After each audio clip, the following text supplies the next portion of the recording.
right, we're all set. Good evening, folks, and welcome to the April 2022 meeting of the Harbor and Coastal Zone Management Commission for the Village of Mamaroneck. We are available on our usual Zoom stream, on our YouTube channel, and on LMC TV. Can I get a motion to open the meeting? So moved. Second. All in favor? Aye. Aye. Meeting's open. This evening, folks, we have only administrative items. We don't have any applicant items, but we have three, and they may take up some time. The first of which is the communication from the state on the Mamaroneck boat and motor application to replace a damaged bulkhead. We were contacted by the Department of State, Donna Morelli, who is the designated staffer at state to work with us. Jack and I worked on a letter back explaining, as we do, to the state how they should view our consistency process so that they could deal with the applicant on it in the first instance.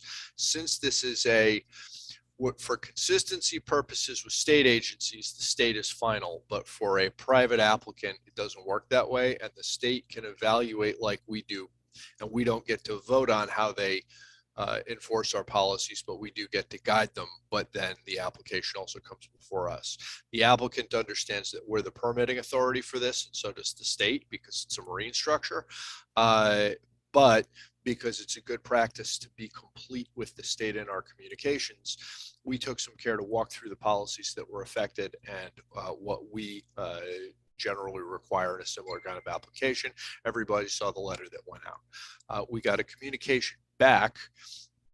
Ms. Morelli from Department of State told the applicant that there were really three policies in play.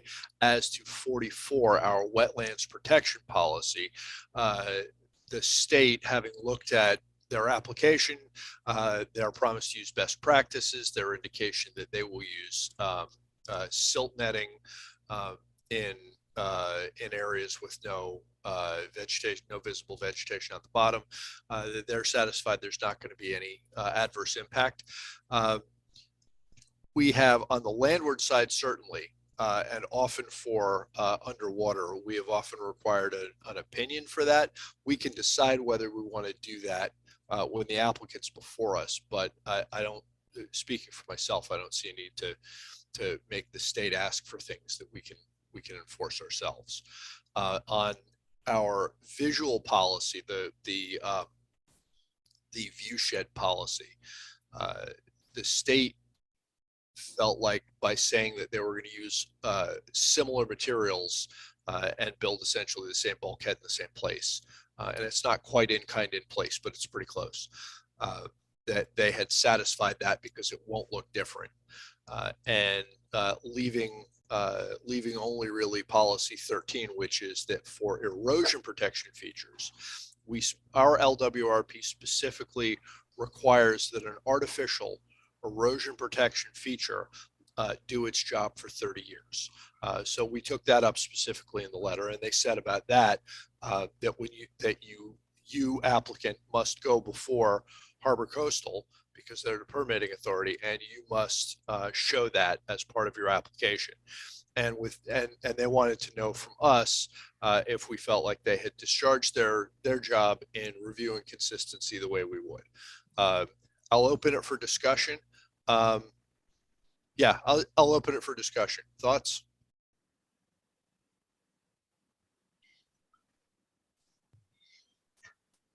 Seems like they were pretty responsive. Yeah, thank you, whoever said that. All I was going to ask is this a typical kind of response from them? Because it sounds like it was pretty thorough. Yes, I've talked to her, especially in connection with the Boston Post Road Bridge, where ultimately for reasons, some of which are very technical, having to do with the way the process went, like procedural, they signed off on the state's plan as written, but there was a lot of back and forth, and the state did put in a lot of information. The construction folks did put in a lot of information to satisfy state and us that they weren't doing anything that we wouldn't approve of, and they weren't causing any worse flooding. This particular staffer, I've been impressed with the degree to which she is willing to listen to how we do things and why we do them the way we do, and make sure that when she tells applicants what's needed from them, she's thinking about it the way we would like her to. I've been pretty happy with that. My view of this is that they took it seriously. They told the applicant what the applicant has to do, and this is just the applicant's on point. Without prejudging how we're going to vote it, because everybody can ask questions and have their own opinion. The application pretty much addressed everything that we would need to know about it, and the state has I think fairly conveyed our thinking about the relevant policies and what we need to know. There's a couple items outstanding, but nothing that an applicant can't readily provide to us. I think the state has discharged their obligation. Okay, and unless somebody disagrees, I'll convey to the state that they've discharged their obligation. They're good on consistency. They can go ahead and sign off. And now that we've seen the application, hopefully it will speed our review when it comes before us for the marine structure permit.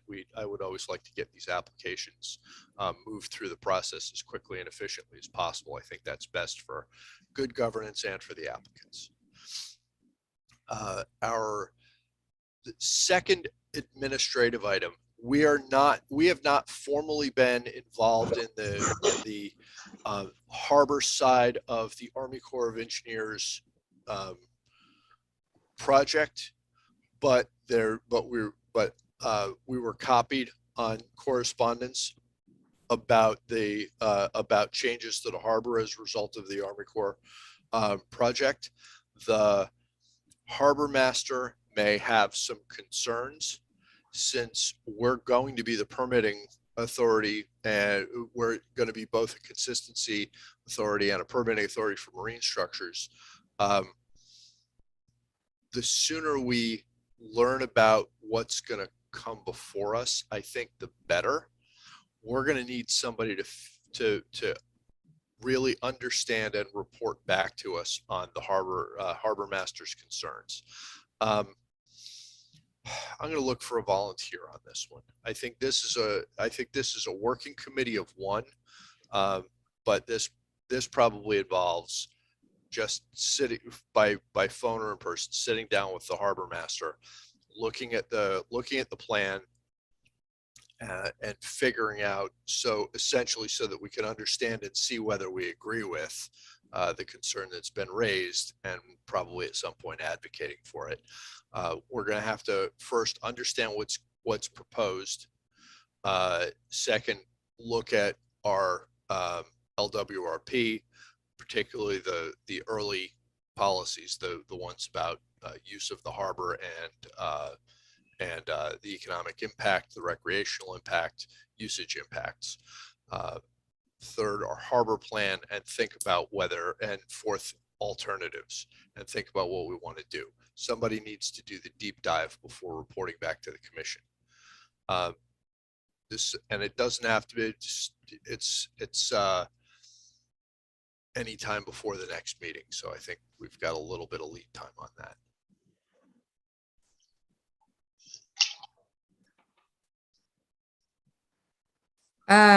I don't mind volunteering. That'd be awesome. Thank you very much. Yeah. Brittany, Do you mind can sending get me you an with the harbor email? master. Yeah. If you could just send me an email with with your criteria you want me to make sure to hit on. I'm fine with that. Absolutely. You'll figure this all out, and then we'll all sort of learn about it with you, and that way we'll be up to speed on it when we have to make any decisions on it. Okay. The last thing on our administrative agenda is the planning board comments on the wetlands law. I don't know about anybody else. I find long pieces of legislation difficult. There's just There's there's a lot, and there's a lot of details, and every time you think you've got everything to agree, you find out that you didn't, and you have to change some things around. Has everybody had a chance to take a look at the comments? I was reviewing them this afternoon. And I agree with what you were just saying. I think there are a lot of these things that are simply drafting, right? Some of these are just give it a scrub. And then there's the big picture conceptual. We fundamentally, I think, have a different point of view from planning about what's the most efficient place to have the wetlands review power reposed. We voted that we think it works better to have it with us because there are a lot of things that come up only on a wetlands issue, and they would come before us for consistency anyway, that are seeing two boards when they only really need to see one. And reasonable people can differ, and Chair Saville is a long-serving public servant for whom I have the greatest respect. But there are some things that are just differences of views, and some things that are drafting that can be cleaned up. That's going to be a bunch of work. I would love to. We can't work group larger than 3 because 4 is a quorum. I would love to split this 3 ways to go through and scrub. I certainly don't want to do it alone. Jack, Randy, can I get extra pairs of hands with this? Sure. Absolutely. Great. Now we have been consistently on the trustee. Ultimately, this is a recommendation of the trustees about what to pass. But I think we want to hand them the cleanest document possible, and much of this can be taken out of play. However, it's going to take us some time. We are, I think, in theory, up again on Monday the 25th for the work session. I have no belief that I can turn something around that they're ready for in the next 5 days. I think we should ask, what do we need? 45 days to have all comments integrated? That makes sense to me, Jack. I see you're nodding. I think we need 45 days to be able to get through it. We can split it 3 ways, go through it, compare as a work group, and then be able to bring it back before, hopefully back before the commission, and then onto the trustees. That sounds reasonable, but making the next work session just is not going to happen.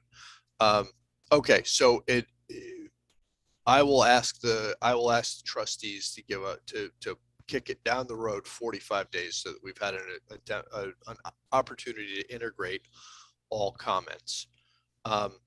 If folks want to talk about any of the stuff that's been raised by either attorney comments or planning board, we can do that. This is an appropriate forum to do it.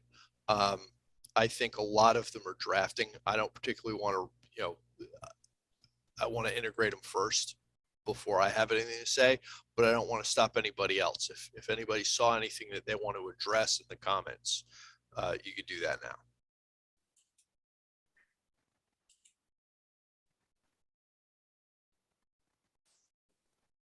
And hearing none.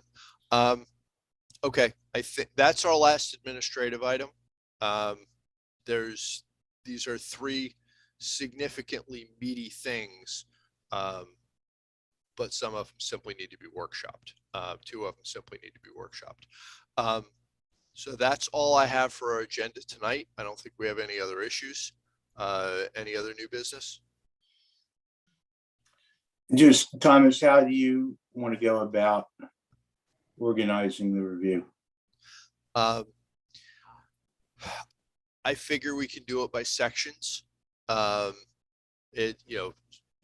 a lot of it's going to be in the first instance, just looking at it, figuring out how to draft around their problem or fix it. So we can just split it into sections. I'll take a look at it and make a proposal by email.